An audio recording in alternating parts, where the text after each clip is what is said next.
Hey, Drive Tribe! Hey, Drive Tribe, Migz here, and I'm with Marc Miller. That is my name, yes. Nice to meet you, Marc. This is take 4. This is take 4. So, what are you doing here in Sebring? Opening season for the Trans Am series. So this is the debut for the 2019 season, and 30 cars in TA2 were entered in TA2 this year, and this is a great racetrack to start out a season. There's a lot of runoff. Yeah. It's a really fast track. It's bumpy. It's really good test of the cars too. So I love this track. Nice. I blew my engine here a couple of months ago. I won here last year, so we have different opinions. We do have different opinions, and we have different cars too, I think. Yeah, it was my street car. So, what is the next race that you're going to be racing in? Road Atlanta. Road Atlanta? In 2 weeks. Okay. It's the Midi. It's a quick turnaround, so we hope to leave here with no issues, no damage. Maybe a stink of little champagne. Champagne. A little bit on that. Just a little bit. We were just talking, he doesn't get much sleep, so. I don't get much sleep? Yeah. This is true. I don't sleep much. Unless we were talking to a different Marc. Is Marc Miller here? That was the other Marc. I don't get much sleep. I'm up early. I'm up late. I've got a lot of roles here with Stevens Miller Racing. A lot of work. He's on the PlayStation playing Gran Turismo. We've got to practice. Practice is key. Practice every day. Yeah, practice is key. That's great. So tell us more. Look, for people that don't know who Marc Miller is, I'm going to speak to you about you in the third person. Can you tell them who Marc Miller is all about? Do I have to speak of myself? Because that's awkward for me. No, you don't have to. I have a friend that always makes fun of me and says I speak in the third person. Bill Riley. This is, yeah, from Riley Technology. He's a really cool guy. Okay. He's got a lot of Rolex watches from 24 Hours of Daytona. But so this isn't just a different personality, or yeah, he always makes fun of me for some reason, and he says, when Marc Miller wants to go race Le Mans, Marc Miller goes to race Le Mans. He says this to you? He says this as in, it's my impersonation of you. Oh. And I've never once said that, but it's stayed for 4 years now, so maybe I do that in my sleep or something. I don't know, but maybe it's something I need to look into. Talk to my therapist about that. Internal chant that you do at night while you're sleeping? Marc Miller's going to win tonight. Marc Miller's going to win tomorrow. Because I'm good enough, and I'm smart enough, and doggone it, people like me. No, I've got a pretty eclectic background. I started at a very young age in dirt go-kart racing in rural Southwest Virginia. So Virginia, near Roanoke, got into racing and go-karts, and the only racetracks around there were ovals and dirt. VIR was... 4 lefts. VIR was not there. VIR used to be there, and we wanted to kind of get into road racing because that was kind of a passion of mine when I watched. I watched a lot of IMSA racing and Trans Am from the 80s and 90s and with my dad, and that was something very cool. So when I got the opportunity to race, it was a go-kart situation, and we built a stock car together when I was 14. Just kind of did stuff with my dad, and cool. For a long time we did that until I was 18 or 19. And then my mom found out how much we spent on credit cards and racing. Oops. And that's pretty normal. Racing's an expensive thing, and we were we were mild spenders compared to what kids are, their families are now. I mean, kids are taken out of school now and homeschooled and have a live-in, mechanic for their go-karts, and it's hundreds of thousands of dollars minimum. And, we didn't have that at all. But at 18, I made that adult decision. Kind of regret it sometimes, of saying you can't spend any more money, and if I'm going to do this, I have to do it on my own. So my student... That builds character, though. Yeah, it does. And so hopefully my student loans are almost paid off, but I'll tell you, for those kids out there, so you're paying off your race cars before your student loans? Yeah, what you do is you learn a really good work ethic if you go to school full-time, but you also race as much as you can. Yeah. And then you work a couple jobs to pay for school, but you take that low-interest government funding. This is all at the same time? Yeah. And then you apply that to your racing budget. You can, once you make it, you can pay that off. Low interest rates. Oh, I see. You're supposed to spend that on a laptop. Thanks, Sally Mae. Sally Mae. So How old are you? Really good at 40. So it was a really good idea. So it was a really good idea, I think, at the time. But it worked out for me because I was able to get a great education in school. Yeah. But while I was racing, I was doing the things that I needed to learn, I wanted to learn. Right. So I was going to two schools, the School of Racing full-time and the School of, the actual, brick and mortar university. And I would take the classes that I wanted to take to help me. Right. So I wasn't funneled into, you want to be an economics major, then you take these courses and in 4 years you're going to be an econ major. So I figured if I extended my school year and I took the information that I wanted to learn, I could maybe take less classes when I needed to and take the classes that I want. And if it took me 5 or 6 years to get to the end, it's more opportunity for government funding. Sure. Do I have to erase this now? I feel like you're telling us, okay. I mean, I'm paying it off. It's not like I stole money. It went to good education. Marc Miller? I think I used it in the smartest way possible. Yeah. Because there's kids that don't go to school, and they spend that college money on racing, and then when they're all done, they end up working for their dad. Yeah. And that's the skill they have is what they've learned from their dad. But if you put that money into education, but take education for what you want out of it. Right. Learn what you want to need. I don't necessarily think a diploma is what makes you successful in the world. Right. It's what you do with the things the activities that you do and the people you meet and how you treat them and what you can deliver on those things. That's what makes you successful. So if you can learn that in the school environment, great. But if there's more opportunities for you to learn those skills and crafts, then you should take every opportunity to do it. Absolutely. I mean, it gives me an opportunity here this weekend. I'm labeled a pro driver, but I'm also, you put two wheels off, you vacuum your own car, and you help the guys put a new splitter on, and then, we have sponsors here, and they have to be entertained, and you want to make sure that they're happy, and you're communicating what happened, and they're learning as well, because should be a fun experience for them. And then I also coach some other drivers on our team, so I'm looking at data acquisition and video, and it's kind of a full-time job at that point. You're a man of many talents. I'm a man of many talents because I took the time to learn them when I was 18, 19, 20, 30, right. And I kept doing those type of things. So you're running the business as well as racing and doing all in the family. I would like to say that I'm running the business. I have a very, very young, smart, hyperactive, energetic team owner, Joe Stevens, that runs the business. He really does an amazing job, and he's high energy, and he wants a lot for everybody. And he gives a guy like me a lot of opportunity to run with things and to do stuff. So when you can get in a great team environment, then it's super helpful. I could use a little more sleep, but but creativity in this business is, and I say it is a business. When creativity in this business it makes a difference between having one car on the track for a customer and 5 cars on the track for a mix of customers and corporate sponsors. And one of the things that I know Joe and our entire team are really proud of is the level when you come to a TA2 race or a Trans Am weekend. You can see some corporate level sponsors on cars with great, wraps and paint schemes and trailers all painted up and things like that. That in a lot of the times you don't have a base white car or base blue car just running around with a car number on it. It brings a little bit more to the series, and I think for the drivers it really helps. It motivates you to do more than just show up and drive, and it's kind of necessary to do it, but it's a lot of fun that way, and a lot of work. Well, let's talk about you for a little bit in your career. Didn't we already do that? Okay. Well, did we do that? I don't think we did that. Enough about me. Let's talk about me some more. You were talking about racing and Spa and a number of other places. Tell me, what have you done in your racing career? Yeah, I guess I didn't get past the stock. I'll give you 60 seconds. Sorry. Okay, so I mean, I'm just kidding. I have had an opportunity because of limited funding and kind of being a journeyman in the sport and going the education route first to try to build something.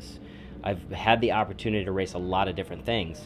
So any type of go-kart, you named it, I've raced it. Like dirt oval, pavement oval, left turn only, lay down enduro, 250 super karts, just cool stuff. I've also gone down at a young age, 18 to 21 or so. I was an open wheel kid. You know, we call them Oaks, open wheel kid, OWKs. Oaks. Because what happens is, you know, the open wheel, everyone wants to go to Indy, everyone wants to go to Formula One, but it's really difficult to have a career there. And in endurance racing, I learned sports car racing and stock car racing.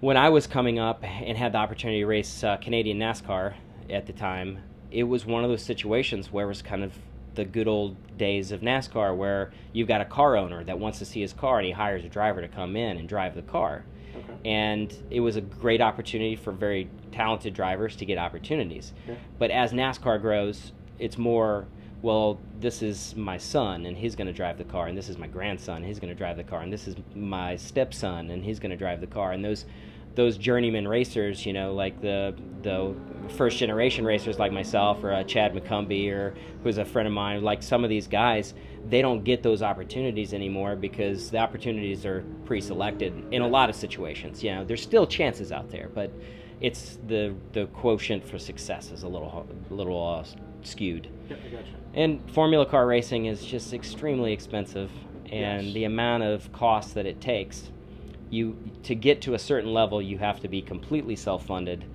to even get to the level a couple steps below that level. Right. And talent, you know, like it's old cliche, there's so many talented people out there, but it's what you do with it. And there are chances and opportunities to do it, but it was easier 20 years ago than it is now. So I went that open wheel direction and had great opportunities. Had opportunity at Indy Lights, and just cannot come up with, even at a quarter of the normal price, can't come up with that. It's like, so it's $1 million program. I need to bring $250. Yeah. That's $250,000. Right. Not $250. Yeah. Okay. $250, which nowadays is people like, oh, it's nothing. But 20 years ago, I was like, I couldn't rub 20 grand together, right, much less, you know, 200. Right. So the opportunities just weren't there financially. So I went sports car racing. The great thing about sports car racing is you have drivers that it kind of mixes you. Endurance racing, you can co-drive with someone that owns the car, right, and you can teach them, and then you build relationships with them, and right, then you develop their skills, and they become better. Right. And I really learned how to become a driver coach and an race engineer through a lot of really good people that have taught me along the way. Like a Bill Riley, who's got a lot of experience, just kind of took me under his wing and taught me so much. And everybody I meet, I try to learn something from them and pass on. Did you learn anything from me today? I have. I learned my own name. I had to question myself. What's your name again? I forgot it. Did you want me to tell you? No, I'm just kidding. Okay. You still haven't told me about Spa, though. Oh, so, well, you want me to start with Le Mans or Spa? Oh, yeah, everything. Tell me. So I got an opportunity. I had raced sports cars for a while, and I got an opportunity to test for a GT3 team that their whole goal was to choose drivers to go to race Le Mans. And Le Mans has a driver ranking system. You have to meet certain driver rankings, and bronze being the lowest. But I had no GT experience, so I was automatically pre-selected as bronze, even though I have a lot of racing background, because the FIA in Europe doesn't really look at you like that. Oh, sorry, we don't know you. That type of thing. Yeah. So it's kind of like me going for media credentials. Yeah, exactly. Yeah. Do you have a business card? Does it have your picture on it? It does. Okay. It does. So the opportunity was, we came here and tested. My first time in a GT3 car was here during this test, and it's like, no big deal. If we like you, you can go race Le Mans. You've never raced the Rolex 24-hour or the 12 Hours of Sebring or anything, but you're going to go to the world's biggest endurance race if you have a great opportunity. And we did. I did very well. And Can you introduce me to this guy? I can. I need to race? Oh, he's a great guy. There's several great guys, and that puts you in the situation. I was able to race at Le Mans. We led the race with the Dodge Viper. It was the last iconic race for the Viper at Le Mans until Dodge, please, brings it back. What year was this? 2015. Okay. And it was the year after the factory program stopped. Okay. So 2016, I went back in in a Porsche RSR for WeatherTech Racing. We led again. It was a great race up until it stopped being great. And then because of those experiences I had where they can plug me into a car and I would be pretty quick, and I met some good teammates that when it was time to call on someone that they were looking for, they put my name in there. And last year I was able to race a couple big races in Spa 24-hour and 10 hours at Suzuka in a Porsche RSR with Black Swan Racing, and had a great time at Spa. We were very competitive in both races. Things don't go your way, but the experience was pretty amazing. And I also raced Acura NSX in IMSA at the 12 Hours of Sebring here last year. And so I've done a lot. Yeah. I did some Trans Am. I'm kind of all over the place. This year, though, we kind of changed gears, and when the opportunity came where Prefix decided, Prefix is our main sponsor, and they do our engine work and do a lot of other development at 3D printing. They do engineering services, composites. They just do everything. If you ever are in Detroit area and you take a tour of this place, it's a mind-blowing experience. Marc Miller says so. It is amazing. And the level of capabilities that they have is incredible. And they said, we want people to know about this. We want people to learn more about the other things we do, not just the engine building and the engine technology. We want them to know everything. So we're going to run a car all year, and we'd like you to drive. So I was like, okay, well, I'm committed to doing this because I didn't have all the other things nailed down. So if any opportunities I had to go race in Europe weren't solidified, so we made a conscious decision between Joe, myself, and Prefix to make a run for a championship, come out here and run a full season of something. It's been a couple years since I've run for a championship. And I think if anything, that's to have that continuity and consistency in one particular thing, in Trans Am in particular, it really helps because we don't have ABS in these cars. We don't have traction control.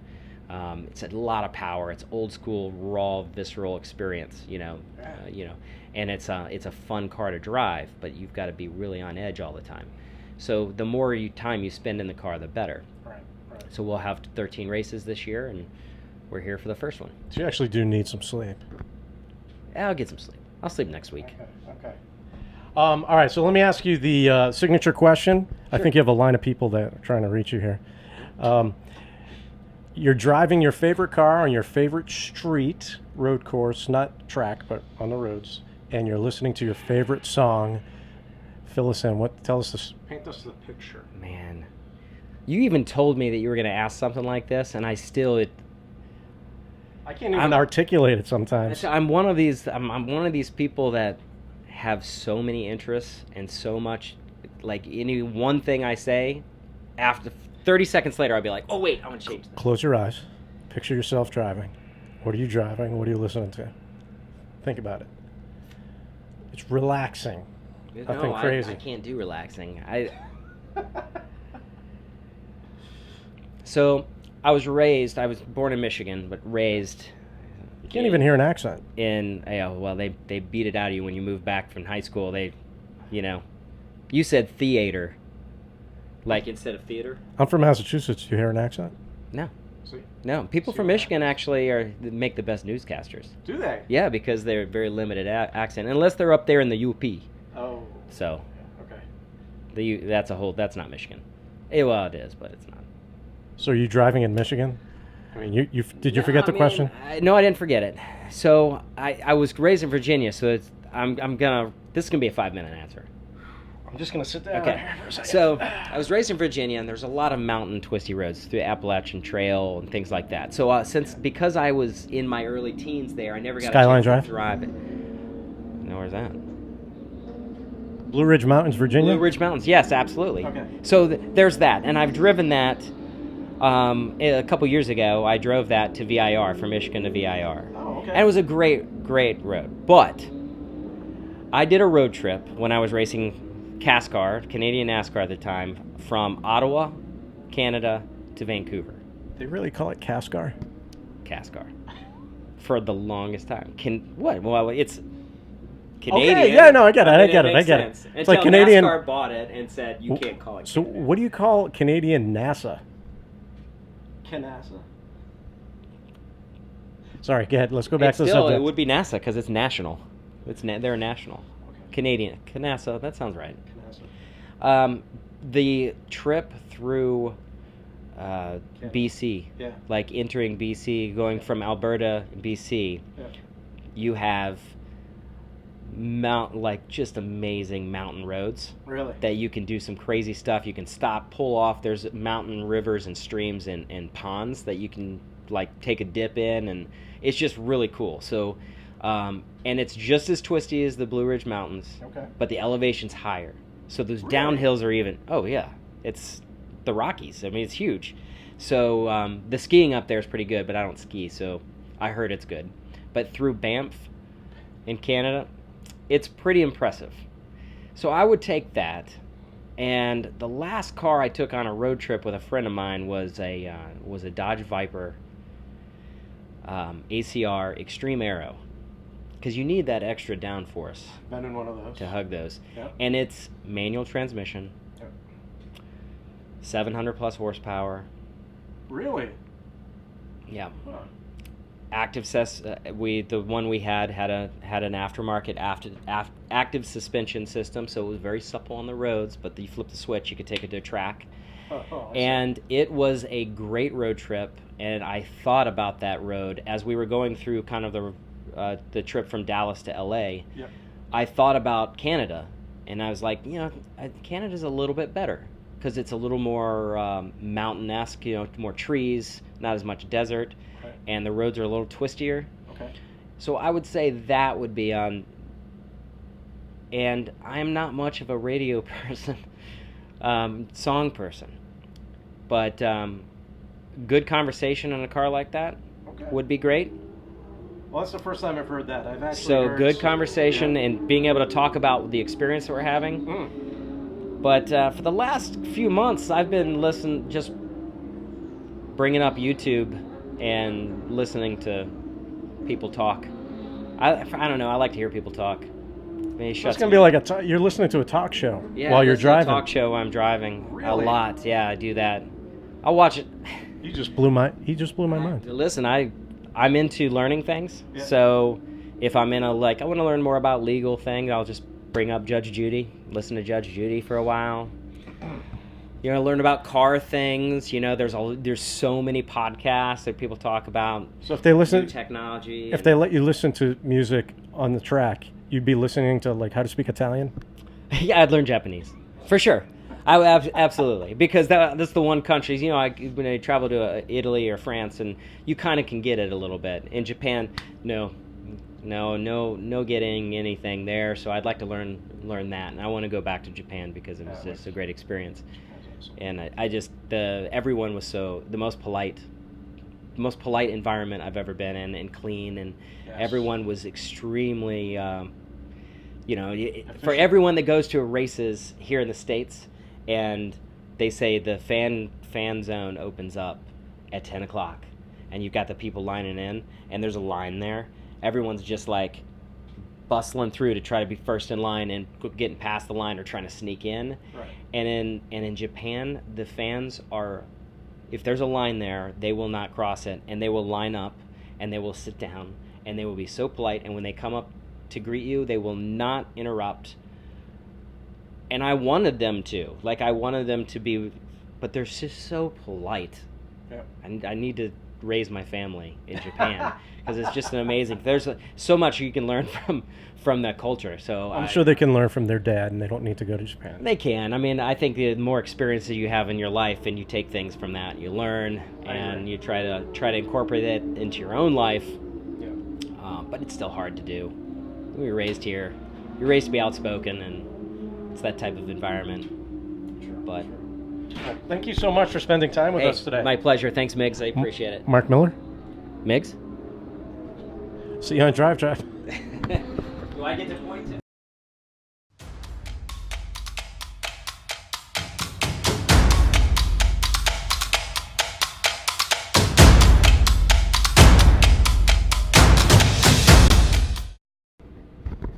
Hey, Drive Tribe, Migz here, and I'm with Marc Miller. What you're asking me? I'm asking you. Is this Marc? Are you It Marc sounds Miller? correct. Wait, is Marc Miller? I got the wrong guy. Yeah. Who is that guy back there? Is there a guy back there? No, that's a seat. All right.